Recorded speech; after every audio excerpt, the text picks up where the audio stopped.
26-এ বিধানসভা ভোট, তার আগে আগামীকাল 17 মার্চ রাজ্যের মুখ্যমন্ত্রী মমতা বন্দ্যোপাধ্যায় ফুরফুরা দরবার শরীফে আসছে, কি বলবেন? 2011 সালের আগে মমতা বন্দ্যোপাধ্যায় ফুরফুরা শরীফে গিয়েছিলেন। তারপরে 16 ইলেকশনের আগে একবার, 11 ইলেকশনের পরে মুখ্যমন্ত্রী হওয়ার পরে একবার গিয়েছিলেন, আর 16 ইলেকশনের আগে একবার গিয়েছিলেন। টোটাল এই 15 বছরের মধ্যে মমতা বন্দ্যোপাধ্যায় ফুরফুরা শরীফে 3 বার গিয়েছেন, এইবার দিয়ে 4 বার যাচ্ছেন। ফুরফুরার বাইরে কেউ না, ফুরফুরারই আওলাদ। মুখ্যমন্ত্রী প্রশাসনিকভাবে প্রস্তুতি নিয়েছে, প্রত্যেকটা পিজ্জাদাকে ইনভাইট করবো, সেখানে নওশাদ ভাইকে বাদ দিলে দৃষ্টি কটু লাগে। নওশাদ ভাইকে ইনভাইট করেছে ফুরফুরার আওলাদ বলে। এটা যাবে কি যাবে না সেটা আমার দল ঠিক করবে, তার পরিবার ঠিক করবে, কে কে উপস্থিত থাকবে, কে কে উপস্থিত থাকবে না। 17 মার্চ রাজ্যের মুখ্যমন্ত্রী মমতা বন্দ্যোপাধ্যায় ফুরফুরা দরবার শরীফে আসছে, কি বলবেন? দেখুন, 2011 সালের আগে মমতা বন্দ্যোপাধ্যায় ফুরফুরা শরীফে গিয়েছিলেন। তারপরে 16 ইলেকশনের আগে একবার, 11 ইলেকশনের পরে মুখ্যমন্ত্রী হওয়ার পরে একবার গিয়েছিলেন, আর 16 ইলেকশনের আগে একবার গিয়েছিলেন। টোটাল এই 15 বছরের মধ্যে মমতা বন্দ্যোপাধ্যায় ফুরফুরা শরীফে 3 বার গিয়েছেন, এইবার দিয়ে 4 বার যাচ্ছেন। হঠাৎ করে মমতা বন্দ্যোপাধ্যায় ফুরফুরা শরীফে যাচ্ছেন কেন? মানে 21 সালে বিরোধী হাওয়া এত ওঠার পরেও কিন্তু মমতা বন্দ্যোপাধ্যায় ফুরফুরা শরীফে যায়নি।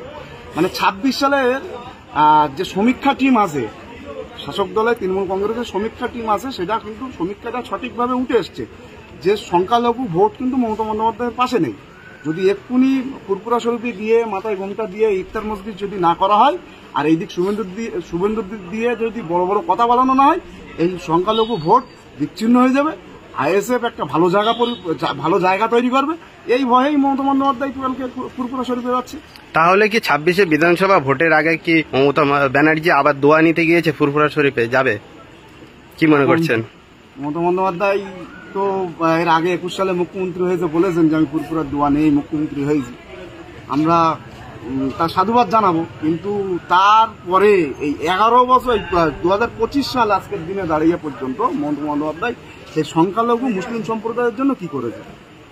মাদ্রাসাগুলো বন্ধ করে দিচ্ছে, সংখ্যালঘুর উন্নয়ন নেই, ওবিসি বাতিল হয়েছে, ওয়াকফ সম্পত্তি নিয়ে যে আন্দোলন তৈরি হয়েছে, এখনো পর্যন্ত মুখ্যমন্ত্রী মমতা বন্দ্যোপাধ্যায় এখনো পর্যন্ত কোনো কথাই বলেনি। এগুলো নাটক ছাড়া কিচ্ছু না, সব ভোট ব্যাংকের বিষয়, এছাড়া কিছু না। মুখ্যমন্ত্রী যাওয়ার আগে প্রত্যেক পিজাদাকে চিঠি দেওয়া হয়েছে, ইনভাইট করা হয়েছে, সেখানে নওশাদ সিদ্দিকীকেও ইনভাইট করা হয়েছে। নওশাদ ভাই তো ফুরফুরার বাইরে কেউ না, ফুরফুরারই আওলাদ। মুখ্যমন্ত্রী প্রশাসনিকভাবে প্রস্তুতি নিয়েছে, প্রত্যেকটা পিজ্জাদাকে ইনভাইট করবো, সেখানে নওশাদ ভাইকে বাদ দিলে দৃষ্টি কটু লাগে। নওশাদ ভাইকে ইনভাইট করেছে ফুরফুরার আওলাদ বলে। এটা যাবে কি যাবে না সেটা আমার দল ঠিক করবে, তার পরিবার ঠিক করবে, কে কে উপস্থিত থাকবে, কে কে উপস্থিত থাকবে না।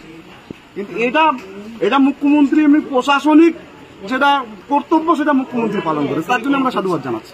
26-এ বিধানসভা ভোট আপনাদের প্রস্তুতি তার আগে কেমন চলছে? 26-এ বিধানসভা ভোটের জন্য আমরা ফুল প্রস্তুতি নিয়ে মাঠে নেমেছি, এবং 26-এ বিধানসভা ভোটে আমরা আশা করছি ভালো ফল করব। আগামী দিনে দেখতে থাকুন। আপনার নাম ও পরিচয়? আমার নাম মোহাম্মদ মুসা কারিমুল্লাহ, আইএসএফ উত্তর 24 পরগনা জেলা যুগ্ম সম্পাদক, বসিরহাট উত্তর বিধানসভা অবজারভার। Thank you.